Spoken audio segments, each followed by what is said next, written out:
The chamber was built for words, not weapons, treaties, warnings, empty threats. The council believed the meeting was. Still diplomacy. Then the human diplomat rose from his seat and spoke a single sentence. No shouting. No threats. No emotion. Just a calm declaration. Humanity is now entering the war. That was the moment negotiations ended, and history changed forever. The breaking point, the emergency session chamber of the Galactic Council hummed with tension. Representatives from 47 species sat in their designated sections, their eyes fixed on the massive holographic display that dominated the center of the room. The images were difficult to watch. Explosions bloomed across the surface of Kelva Prime like deadly flowers.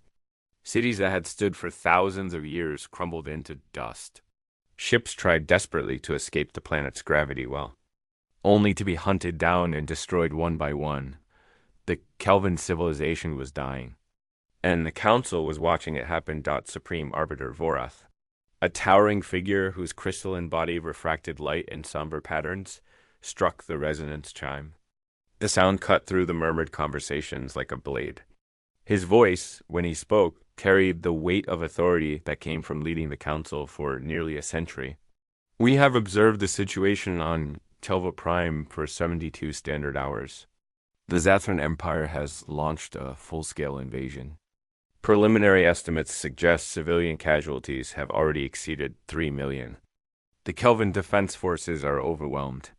Without intervention, their civilization will cease to exist within the week. A heavy silence followed his words. Everyone in the chamber knew what came next. It was the same thing that always came next. However, as we are all aware, the Galactic Charter is explicit. Article 4. Section 2 states that the Council cannot interfere in conflicts between sovereign nations, unless both parties request mediation. The Zathran Empire has made it clear they will not negotiate. Therefore, our hands are bound. Dr. Sarah Mitchell sat in the human delegation section, her jaw clenched so tight it ached. She had been Earth's representative to the Galactic Council for 3 years. 3 years of watching the same scene play out again. Different victims, different aggressors, same result, nothing. The Zathran Empire was a nightmare that had haunted the outer regions of the galaxy for generations. They conquered species not for resources or territory, but for the simple reason that they could. They believed that strength gave them the right to dominate the weak. Their ships were massive dreadnoughts, covered in weapons, each one designed to inspire terror before it ever fired a shot. On the display, a Kelvin hospital ship broadcast a distress signal. It was marked with medical symbols recognized across the galaxy. The Zathran fleet ignored the symbols and opened fire. The hospital ship broke apart in seconds. Sarah felt something twist inside her chest. "Surely, there must be something we can do," said Ambassador Prilla of the Minari Collective. Her voice trembled with emotion. The Minari were an aquatic species known for their compassion. Medical aid, evacuation support, anything. Any direct assistance would be considered interference, replied Counselor Drex, a reptilian Sauron whose scales flickered with nervous energy. The Zathran would interpret it as an act of war against them. We would be dragged into the conflict. And what would be so terrible about that? Sarah's voice cut across the chamber before she could stop herself. Every eye turned toward her. She felt her heart racing but forced herself to continue. What would be so terrible about standing up to bullies and murderers? Vorath's crystalline features shifted to display concern. Ambassador Mitchell, please. We understand your frustration. Humans are new to the Council. You have not yet learned the wisdom of restraint.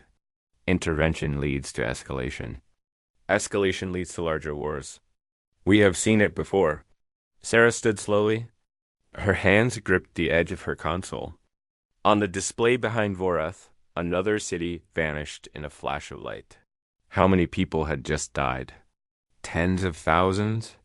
Hundreds of thousands? I have learned restraint, she said quietly. I have sat in this chamber for 3 years and shown nothing but restraint. I have watched 6 civilizations fall while we debated legal technicalities. I have written reports that no one reads and made speeches that change nothing. I think I have learned restraint very well. Another ambassador, a floating gas being named Desix, pulsed with colors that indicated disapproval. Then you understand why we cannot act? The charter exists for good reasons. Without it, there would be chaos. Sarah looked around the chamber. She saw a species who had developed faster than light travel millennia before humans learned to make fire. She saw beings with lifespans measured in centuries, with knowledge and wisdom accumulated over eons. And she saw cowards. No, that wasn't fair. They weren't cowards. They were just afraid. Afraid of making things worse. Afraid of the cost. Afraid of breaking rules that had kept their own civilization safe for so long. She understood the fear. But she also understood something they seemed to have forgotten. A new transmission came through from Tova Prime. It was the planetary governor, an elderly Kelvin named Soroth. His face was covered in dust and blood. Behind him, his capital city was burning. To anyone who can hear this, he said, his voice breaking, we know no help is coming.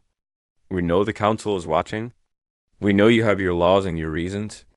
We just want someone to remember us. Remember that we existed. Remember that we mattered. Remember that when we died free, never bowing to those who would enslave us. The transmission cut to static. Sarah felt tears running down her face. She didn't bother to wipe them away. In her mind, she saw images from Earth's history. Nazi Germany, Rwanda, Bosnia, all the times throughout human history when people had looked away while others suffered. All the times when someone should have acted and didn't. Her species had made those mistakes. They had lived with the guilt and the shame. They had promised themselves never again. But never again only meant something if you were willing to back it up. She accessed her data tablet and began searching through the Galactic Charter. There had to be something. Some clause, some provision, some legal mechanism that could be used. The charter was thousands of pages long, written and rewritten over millennia by dozens of species. Surely somewhere in all that text, article 17, section 9. She read it 3 times to make sure she understood it correctly. It was buried deep in the procedural sections, written in archaic language that most modern species never bothered to read. But it was there. Sarah stood again. This time her voice was steady. Supreme Arbiter Vorath, I wish to invoke Article 17, Section 9 of the Galactic Charter. The chamber fell completely silent. Vorath's crystalline body went dark, then slowly brightened with patterns that indicated confusion. Article 17, Section 9, he said slowly. I am not familiar with. It states that any council member may commit their own military forces to any conflict they deem relevant to their security interests, provided they formally declare their intentions and accept full responsibility for their actions. It requires only notification, not permission. Vorath consulted with his advisors. Whispered conversations broke out across the chamber. Sarah waited, her heart pounding so hard she thought everyone must be able to hear it. Finally, Vorath spoke. Ambassador Mitchell, that clause has never been invoked in the history of the Council. It was included only as a theoretical safeguard. No species has ever. Then we will be the first. Sarah looked directly at the Supreme Arbiter. She thought about the 12,000 human soldiers who were stationed on the fleet carrier Indomitable, waiting in orbit around Earth. She thought about the families they would leave behind. She thought about the cost. On behalf of the United Earth Government, I hereby notify the Galactic Council that humanity is entering this battle. We deploy to Kelva Prime immediately. We will fight the Zathran Empire until they withdraw or until we are destroyed. We ask for no assistance. We accept full responsibility, and we will not stand by and watch innocent people die when we have the power to help them. The chamber erupted in chaos. The cost of conviction. Preparation Bay of the fleet carrier Indomitable was a controlled storm of activity. 12,000 human soldiers moved through pre-deployment protocols with practiced efficiency. They checked weapons, secured armor, ran final diagnostics on combat systems. They knew what was coming. The message from the Galactic Council had reached them an hour ago. Admiral James Chen stood on the observation deck and watched his people prepare for war. He was 63 years old and had spent 40 of those years in military service. He had fought in the resource wars on Earth. He had commanded the defense of the Mars colonies during the Separatist crisis. He had seen enough death to last several lifetimes. Now, he was about to see more. His communications officer approached with a tablet. Sir, we have the tactical analysis of the Zathran fleet. It's not good. Chan took the tablet and studied the data. The Zathran had 200 ships surrounding Kelva Prime. The human fleet had 37. The Zathran vessels were larger, more heavily armed, and powered by technology they had stolen from a dozen conquered civilizations. Send it to all ship commanders, Chun said quietly. Make sure everyone knows what we're facing. No surprises. Yes, sir. The officer hesitated. Sir, the crew is asking questions. They want to know why we're doing this. The Kelvins aren't our allies. We have no strategic interest in their system. Some of them are wondering if this is worth it. Chan looked out at the soldiers moving through the bay. Young men and women who had volunteered to protect Earth and her colonies. Now they were being asked to die for strangers on a world most of them couldn't even find on a star chart. Tell them the truth, he said. Tell them we're doing this because it's right. Tell them that if we don't stand up for others, we have no right to expect anyone to stand up for us. Tell them that the universe is watching, and we're going to show them what humanity means. The officer saluted and left. Chan returned his attention to the tactical display. 37 ships against 200. The odds were impossible. But humans had faced impossible odds before. They had 30 hours before they reached Kelva Prime. Chun spent those hours moving through the fleet, talking to his people. He visited the fighter pilots who would fly the first strike missions. He spoke with the marine companies who would deploy if any ground operations became necessary. He walked through the medical bays and shook hands with doctors and nurses who would soon be working around the clock to save lives. Everywhere he went, he saw the same thing in their eyes. Fear, yes, but also determination, also pride. They knew this might be a one-way mission. They were doing it anyway. Back on the Galactic Council station, something unexpected was happening. After Sarah's declaration, she had expected condemnation. She had expected other species to distance themselves from Earth's reckless action. Instead, something else occurred. The Minari Collective announced it would send medical ships to support human operations. They couldn't fight, they said, but they could help with the wounded. The insectoid Variks offered their advanced sensors and communication equipment. The gaseous nebulari provided intelligence about Zathran tactics gathered from years of observation, one by one. Species that had spent the emergency session explaining why they couldn't help found ways to help after all. Not with weapons, not with soldiers, but with what they could offer. It wasn't enough to win the battle, but it meant humanity wouldn't fight completely alone. The human fleet dropped out of faster-than-light travel at the edge of the Kelvin system. Immediately, alarms began screaming. The Zathran fleet had detected them and was moving to intercept. Admiral Chan stood on the bridge of the Indomitable and gave the order he had been dreading. All ships, battle stations. Engage at will. The battle began badly. The Zathran dreadnoughts opened fire at extreme range. Their weapons were devastating. The human destroyer Valiant took a direct hit and went dark, drifting dead in space. The cruiser Defiant lost its main engines and began spinning out of control, but humans had spent 3 years studying every battle the Zathran had ever fought. They had analyzed their tactics, their formations, their tendencies. The Zathran expected enemies to either retreat or try to match them in direct firepower. Humans did neither. Instead, they scattered. Small, fast attack ships darted between the massive Zathran dreadnoughts, too quick and too small to target effectively. They fired missiles at close range, aiming not for kills but for disabling shots. Engines, sensors, command centers, a human corvette. The Swift Justice accelerated directly toward a Zathran flagship. The Zathran commander laughed at the suicidal attack. Then the corvette released its entire payload of electromagnetic pulse weapons at point-blank range and veered away. The Zathran flagship went dark, its systems overloaded. It was still intact, but it was helpless. The battle raged for 6 hours. Human ships fought with a ferocity that shocked the Zathran. When vessels were damaged, they didn't retreat. They kept fighting until their weapons failed or their power cores went critical. The destroyer Resolution lost half its crew to a hull breach, but continued firing its remaining guns until a second hit tore it apart. On the surface of Kelva Prime, the Kelvin resistance fighters saw the battle in their sky. They saw human ships burning and dying to protect a world they had never visited. It gave them something they had lost 3 days ago. It gave them hope. Kelvin survivors emerged from hiding and attacked Zathran ground forces. They sabotaged supply lines, disrupted communications, created chaos behind enemy lines. Alone, they couldn't win.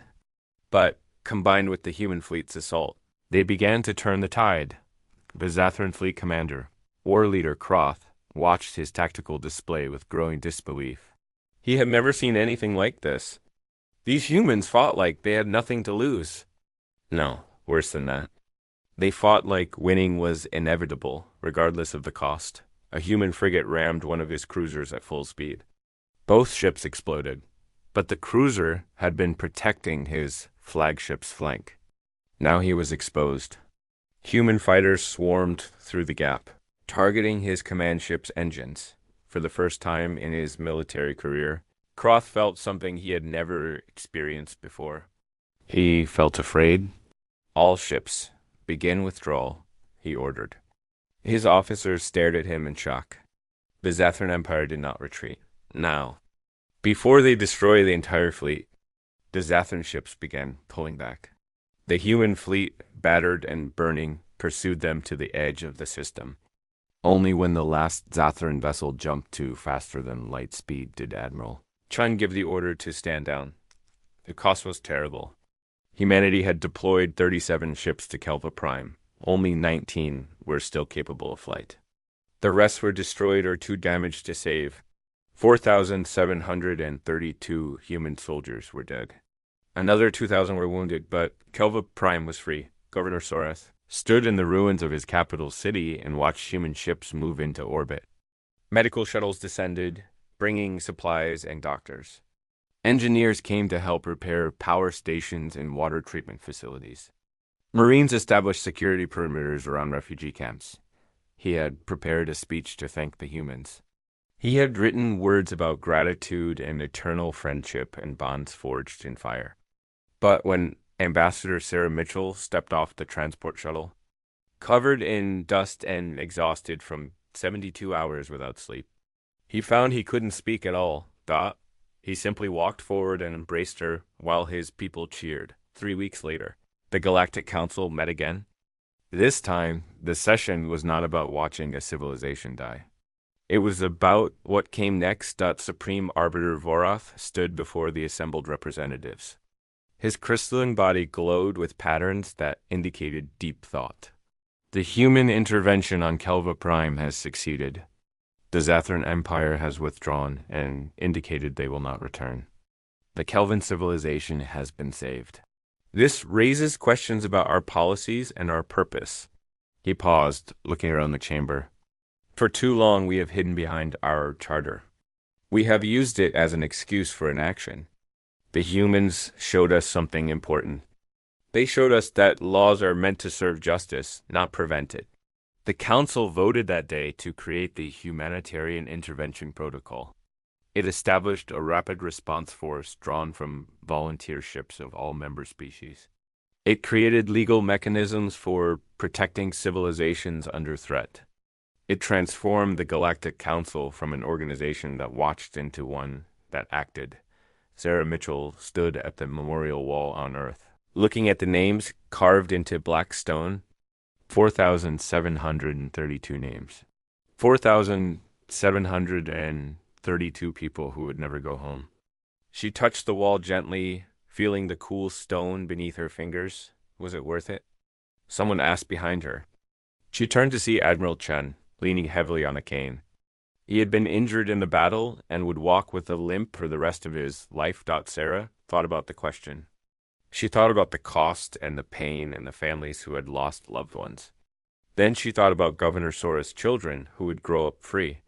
She thought about the 50 other species who had signed on to the humanitarian intervention protocol.